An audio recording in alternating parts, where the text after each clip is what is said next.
पाठ 6 digital India. पाठ प्रस्थान। समय परिवर्तनशील है, समय के अनुसार ढलने वाला बचा रहता है। डिजिटल इंडिया समय की मांग है, इसे अपनाकर जीवन को सुगम बनाया जा सकता है। प्रस्तुत पाठ में लेखक ने डिजिटल इंडिया की व्यापकता और अपरिहार्यता पर प्रकाश डाला है। इसके द्वारा राष्ट्र में सकारात्मक बदलाव लाया जा सकता है। आज पूरा विश्व एक गांव बन चुका है। पल पल की खबरें सबको उसी समय मिल रही हैं। यहाँ तक कि विश्व क्षितिज पर घटने वाली प्रत्येक घटना लाइव दिखाई जा रही है। हमारे देश भारत में तो दूर दराज में बैठा ग्रामीण भी अपने मोबाइल के जरिए अद्यतन सूचनाओं से लैस हो रहा है। सही अर्थ में वह अपने रोजमर्रा की जरूरतों के लिए तकनीक पर निर्भर होता जा रहा है। वह भी अपने मोबाइल पर वस्तुओं की वास्तविक कीमत पता कर लेता है। खेत के जरूरी सरकारी कागजात को सरकारी वेबसाइट पर जाकर अपलोड कर लेता है। वह पूरी तरह विश्व से जुड़ चुका है, डिजिटल बन चुका है। इससे वह ठगी के चंगुल से बच जाता है। समय बड़ी तेजी से बदल रहा है। यदि एक नजर हम पीछे डालें तो पाएंगे कि पहले लोग अपने सगे संबंधियों से बात करने के लिए एसटीडी और पीसीओ पर कतार लगाकर खड़े हो जाते थे। बाद में पेजर के आने से कुछ वर्ग के लोगों को आराम महसूस हुआ। मोबाइल आया, फिर तो सूचना जगत में क्रांति आ गई। मोबाइल का भी अपना एक इतिहास है। उसमें मैसेज भेजने की सीमा थी। तकनीक विकसित हुई, व्हाट्सएप, मैसेंजर आदि आ गए। यहाँ तक कि वीडियो चैटिंग होने लगी। लोगों की अभिव्यक्ति के लिए डिजिटल मंच उपलब्ध हो गए।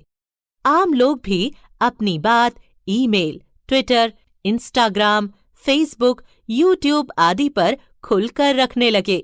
सोशल मीडिया एक शक्ति के रूप में हमारे सामने आया। लॉकडाउन के दौरान ऑनलाइन शिक्षा दी जाने लगी। पठन पाठन एवं परीक्षाएं सब कुछ ऑनलाइन हो गया। कोरोना संक्रमण के फैलाव को रोकने में भी डिजिटल इंडिया की महत्वपूर्ण भूमिका है। ऐसा देश जहां लोकतांत्रिक व्यवस्था तो है, किंतु उस व्यवस्था में भ्रष्टाचार ऊपर से नीचे तक फैला है। आम आदमी को किसी योजना का लाभ लेने के लिए महीनों सरकारी दफ्तरों के चक्कर काटने पड़ते हैं। ऐसे में भारत का डिजिटल होना किसी वरदान से कम नहीं। इससे भ्रष्टाचार पर काफी हद तक लगाम लगी है।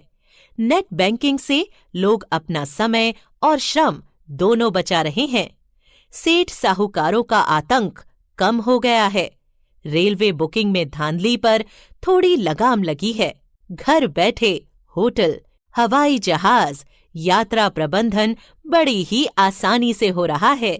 उत्तम तकनीक के आने से व्यवस्था में पारदर्शिता बढ़ी है। आम जनता सरकारी नीतियों और योजनाओं को लेकर जागरूक हुई है। इससे मजबूर होकर वह ईमानदारी का रास्ता चुन रहे हैं। रोजगार और शिक्षण संस्थानों में प्रवेश के लिए ऑनलाइन आवेदन किए जा रहे हैं। अभ्यर्थी अपनी जानकारी डिजिटली मुहैया करवा रहे हैं।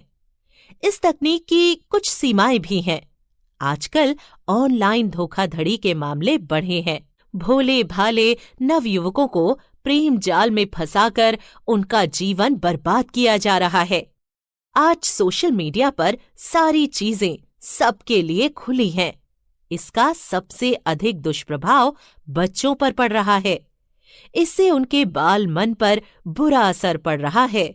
इसलिए डिजिटल इंडिया के कर्णधारों को बड़ी सावधानी से आगे बढ़ना होगा। हमें अपनी संवेदनाएं बचाए रखनी होंगी। लोगों के सुख दुख में हिस्सा लेना पड़ेगा। एक भारत श्रेष्ठ भारत का सपना पूरा करने में डिजिटल का उपयोग एक पड़ाव है।